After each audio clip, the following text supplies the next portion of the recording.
I'm Eric. In the summer of 2010, during a trip around the world, my wife and I came to Japan and spent 5 weeks here. As you can imagine, there's a tremendous amount of video game stuff that you can't find anywhere else in the world, only located in Japan. I spent a lot of time going around, and if I ever saw something interesting, I'd make a video of it or take a picture, because I just wanted to document it and share it with people that might be interested. Most of this footage was shot around that time, last year during the summer. But since then, coincidentally, we have since moved to Japan, and some of the footage will be from our current time here. So just keep that in mind. Some of the footage is a year old, some of it could be a couple of days old. Enjoy. So for lack of a better term, this is like a hobby shop where they have lots of like used things, video games and clothing and fishing equipment. And then there's like an arcade attached to it with a bunch of gambling going on and like CDs and DVDs, and the place is like totally, as Brian put it, sensory overload. So I'll make some video of it inside. It's it's kind of explosive. These are all just like, you know, see if you can pick up the item and drop it in the thing, vending machine style things. These are Slim Jims.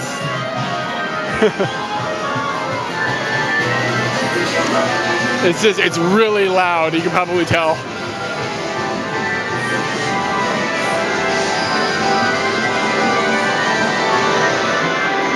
These are like slot machines and stuff, but I think you can only play for tokens, and I don't know if you can turn the tokens back in. Gambling is illegal in Japan, so I'm not really sure how that works. They do have loopholes that they use sometimes. And these are like cards, like magic cards, but for whatever Japanese game. Sometimes they use these in arcade machines, where you'll see like an arcade machine with a big electronic table, and you can put your cards on it and it makes things like do things in the character. The characters in the game actually do things. So you have to have like specific cards to unlock powers, or who knows, I don't know. And then this is just all like used video games and stuff.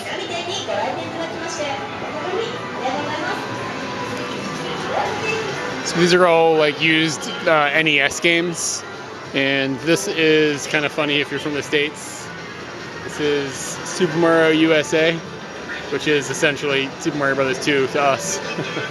And it's about 16 bucks for the cartridge, so they're not super cheap by any leap or bound, especially for the age. But then in this case, they've got expensive games, and this is a boxed copy of The Legend of Zelda, the first one. So I mean, that came out in like what, 86, probably 85 here, and it is about $70. And then the one I've noticed, I don't really know what it is. It's not something that's really familiar, but this Dunk Heroes game, that's $257, $260. That's a big chunk of change for an NES game. This is a Nintendo GameCube, and it's gotten it comes with an add-on that goes into the bottom of it that lets you play Game Boy Advance games as well. And the whole package in its box is like 35, 36 bucks. So it's not that bad, I guess. This is a Neo Geo CDZ. I've never even been in a room with something like this. And it's about $260. This is a Famicom emulator. They're kind of all over the place here. Oh, here, there's a real Super Famicom. How about that? It's like Nintendo games and Super Nintendo games. Something that's interesting about the Nintendo games here is all the cartridges are different colors. And in the States, they're almost all primarily gray. I mean, you get the Zelda games that are gold or some other various colors very rarely, but this is like the thing. And I mean, they have a lot of them here. This is a big rack of Sega CD games that are used. Yeah, this is a Super Famicom I'm playing. I'm playing Donkey Kong Country. Everything's in English on the actual game, well, most of the things. And I'll tell you what's odd, is if you played a lot of Super Nintendo, the buttons on this, they're all curved up. On the Super Nintendo, they curve the Y and X buttons in, I believe. I think it's that, not these, but it's weird. Like, my thumb knows the difference. I mean, it's been, what, 20 years since I've actually seriously played it, but it's a notable difference. I think we've done ours has got a little bit better of a button scheme. to be honest. But yeah, the store is crazy. It's really, really just an explosion of noise and colors and flashing stuff, and I'm very lost. It's a lot bigger than you think it is, probably from the video. The store, it's not like as big as a Walmart, but it's bigger than it should be.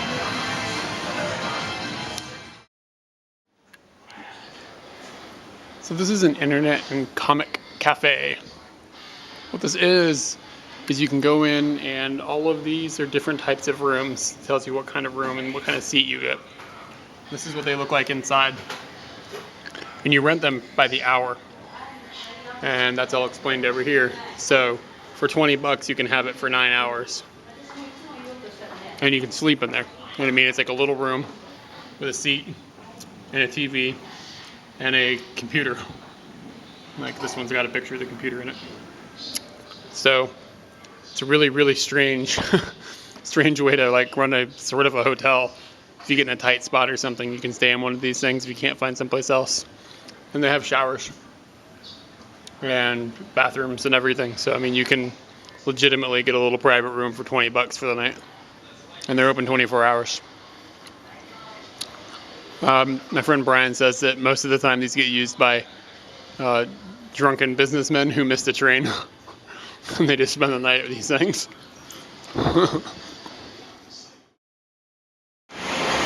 Something I've really enjoyed about being in Asia is going into video game arcades. They're really lively and it's just interesting. And I mean, I'm a dork, so you know that fulfills that need. And they don't exist in the United States as this facet, at least not maybe in like New York or something. But I mean, it's just kind of something that has died in the States, and to see it continue to live on with the way that the video games have progressed is a really, really cool thing to see. And it's been in a lot of countries we've been to, so it was a good time. But you see some weird things, especially here in Japan. Like this is called Music Gun Gun. So it's like a cross between a on-rails shooter and a music game. It's like really cute. It's just really weird to cross such things with just violence and cuteness is a weird combination. So I'm a big shooter fan, and this is a copy of Paradis made by Konami, and it's actually really rare. And it's here on a ship, which is kind of a peculiar place to find a video game that's not that common. But it's very exciting for me. I hope you're excited too. We've come into an arcade that is called Namco Land, I think. And Eric has found this really weird Tetris game with these globes on it, and he's gonna figure out how to play, and that was weird.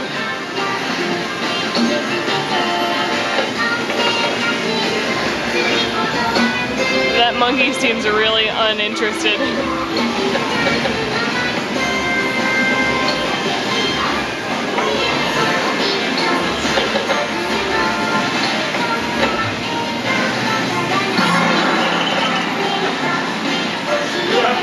So we saw something similar to this in Hong Kong, but this is a little more expansive. It's a horse racing, gambling type of video game. This kiddo's just chilling over here, smoking him a cigarette, gambling on some ponies.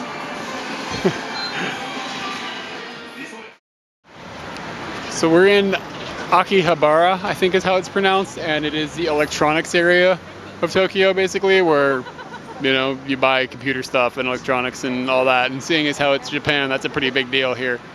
And we are going to wander around and see what kind of stuff we find. Man, I love Japan's video games. Arcades are so awesome. I just got done playing for an hour a game of Street Fighter 4 with some kid back and forth. It was pretty awesome. It's, I miss arcades.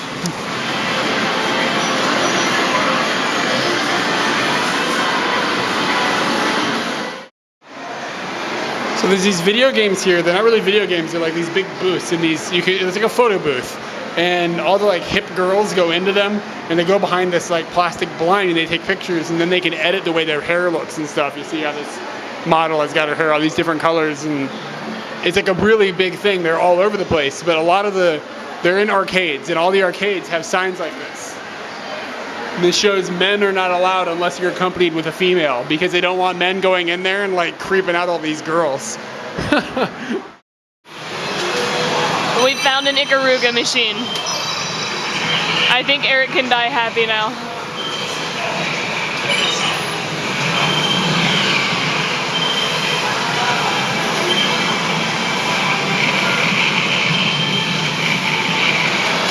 So this arcade is full of shooters, which is completely awesome, especially if you're me, because I'm kind of obsessed with shooters. And we've been looking for this ever since we got into Korea, pretty much, because we knew they had them there, but I couldn't find one. And we finally found it, and this is my favorite game of all time, Ikaruga, and I have played it, and it is completely amazing in an arcade in Japan. So I can check that off the list.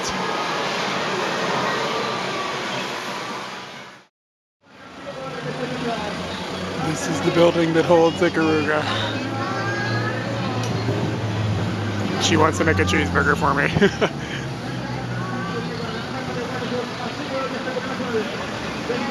This is another arcade. It's just an entire building. In addition to the couple of them that were down here and the one I just came out of that was over here. I mean, they're entire buildings. They're massive. Actually kind of surprised to see this here. You don't see a lot of pirating stuff here, but these are all for pirating DS games. That's interesting. Like in Southeast Asia, no big deal. In Japan, it's kind of weird. There's a Dreamcast copy of a Japanese version of Ikaruga, and it is about $70. And here is Border Down, which is another really amazing game, and it is like $150. And Trizil is about $70 as well. But they are all very cool games. Japan is amazing. This copy of Virtual Bart is $474. What in the world? I don't even know what this is. But it's like $250 and it looks like it's from the 30s. I'm not sure what this is, but it says it's for the Nintendo, or Famicom. And if you look at the picture up here, it's like a Famicom from Japan with this extra controller with all these buttons on it and stuff. I don't know. It's only $10. I'm thinking about just buying it to open it.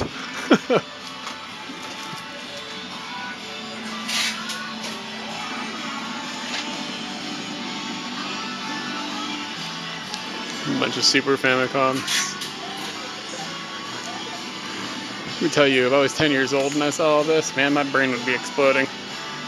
I remember reading about all this stuff in like Nintendo Power when I was a little kid, being like, oh my god, how amazing! I'm a dork. I'm still excited.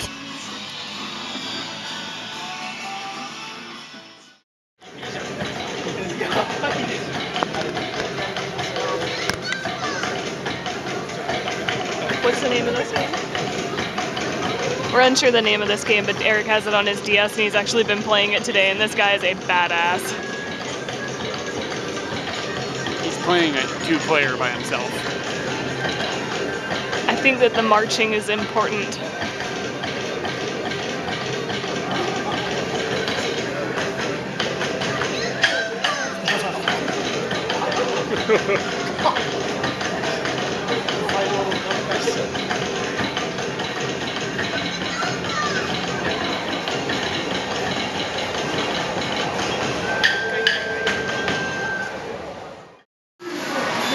So we're in Akihabara, and this is FZero AX, and I am definitely going to play this because FZero is freaking amazing. Eric really likes the game F-Zero, and here at the Sega Club in Akihabara, they have a machine that will tilt while you go through the bends. It's pretty amazing. I'm really jealous and kind of want to play it now. But I'm really bad at F-Zero. And not only is this like one of the coolest like racing games ever, this actual cabinet is really amazing. In case you're curious, like you've got your normal like accelerator and brake underneath here. But the thing that's awesome about this is that your left-right strafing is like paddles, like how you'd shift in like a Ferrari or something. And then this is a boost, and this is a boost. But when you're in the air, the whole thing leans forward and back. So that's how you control like your, you know, your pitch, and then obviously left and right. So it's really well made, and with the whole thing moving around and stuff. On Port Town, when you're on that tube, it's pretty hectic the way it flips you back and forth. I actually ended up pretty dizzy. But on a flat circuit like Ute City or something, it's badass. Like just the way it moves, it feels really natural and stuff. So well done. I would love to have one of these at home that I could put FZero GX into and have a ton of tracks on. I certainly do hope that in the future somebody makes another F-Zero game, because it's just, FZero GX is just so awesome. So Katie has found a Typing of the Dead arcade machine, and as you can see, it's just got like 2 full-fledged, real, honest-to-God keyboards. And she's playing it in sort of Japanese, but it's sort of English. It's easy to type like this, so yeah, it's kind of cool just to see it in arcade form. Here's a, I think these are Katsui games, Black Label games, but yeah, that's pretty awesome. There's one for the DS called Katsui Death Label that's very, very similar in gameplay. Cool to see. This guy's playing Project Diva Arcade, which is, there's 2 of them on the PSP that are like unbelievably popular in Japan. And I've been playing it on the PSP anyway, and it's amazing. And about 3 or 4 months ago, this came out in the arcade, and it's been a really big deal. Like, it's really popular. So it's a really cool game. It's kind of like just a rhythm game, but there's just something about it that just makes it really addictive. This is a pretty cool concept. I've never seen this before, so I think it's fairly new. But what it is it's PacMan, but it's 4-player. And it's like, I guess, you know, whoever gets the most points or whatever. And it looks like it's done in the style, I can't recall right now the name of it, but the PacMan game that's out for the for download on the 360 or the PS3. So it looks like it's done in that style, but I don't think it's as fast. I haven't played it. I don't think I'm going to, but thought it was an interesting specimen. Remember how I said a minute ago that Project Diva Arcade was a big deal? Yeah, look at this. This is people waiting in line to play it, and they've got like one guy displayed on a giant screen right there. I know that's hard to see. Let me see if that helps. There we go. So you can kind of see what's going on. You just hit the coordinated key in time as it goes across. It looks really hectic at first, but after you play it for a little bit, it's not too bad.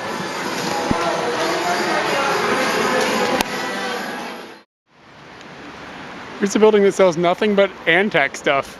I wonder if it's official Antec building?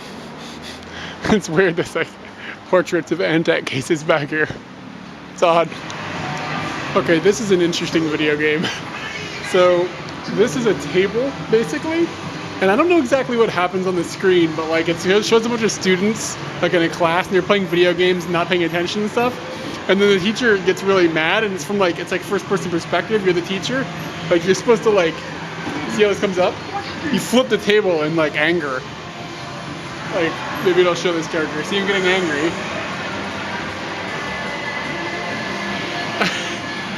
And that's the game. Brilliant. These little games are showing different input methods. You can see she's pulling on reins of a horse, and a horse is running, and there's a steering wheel. And this guy's got a joystick for his UFO. And this guy's got a coffee mug for his coffee mug. Not really sure. And then this is a little keyboard for the keyboard. Again, this doesn't make a whole lot of sense either. We're going to be learning about VDIM, which is Vehicle Dynamics Integrated Management. It's basically just like anti-lock brake systems and traction control and things of that nature. But they put you in one of these pods here, and you get to drive for 2 minutes with it off, and then she turns it on. You get to drive with 2 minutes with it on to see the difference. And yeah.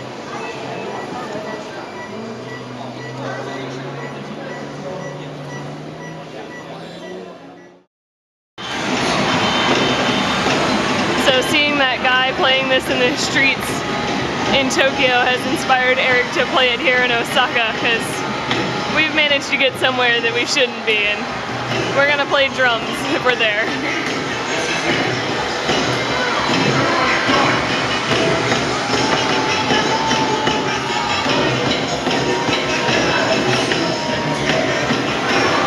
So we just finished finished playing this game, and we played it on 2-player where both screens are filled up, and what you do is just throw balls at a screen and get your score up really high. It's a lot of fun, and the little boy that's on the right, he came over and he was watching us, and I was like, you want to play? So all 3 of us are just throwing balls at this screen trying to kill a meteorite.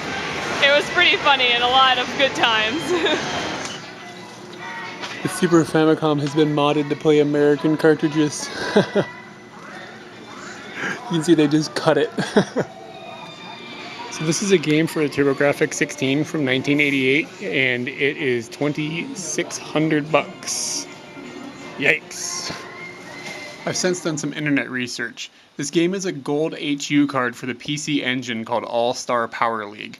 There were only between 1 and 200 made, and most, if not all, were distributed through a competition in a Japanese comic magazine.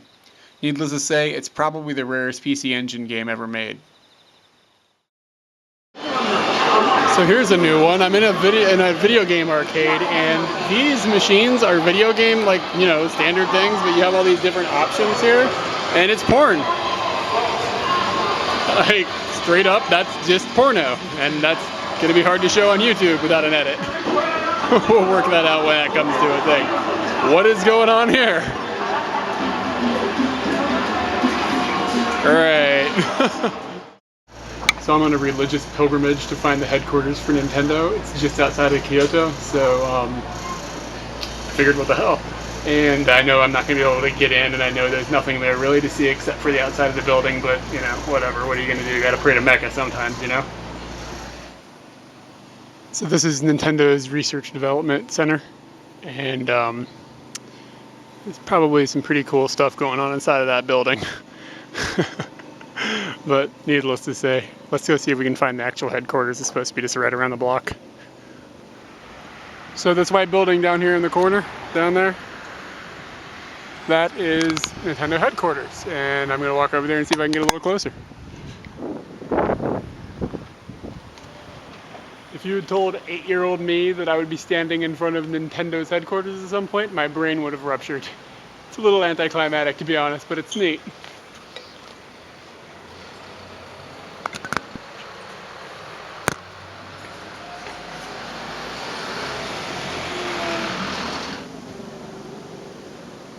And here you go, Nintendo's headquarters. Vending machine full of beer. Seems about right. I wonder if it's any coincidence that there's a Nintendo headquarters. If you haven't noticed, I'm at the Nintendo headquarters. And a bunch of Porsches.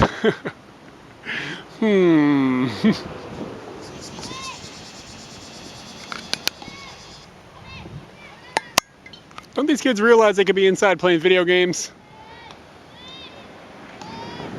So I'm at the JR station in Kyoto, and I have just walked from the Nintendo headquarters here, and you can see it from here actually. It is this white building right there.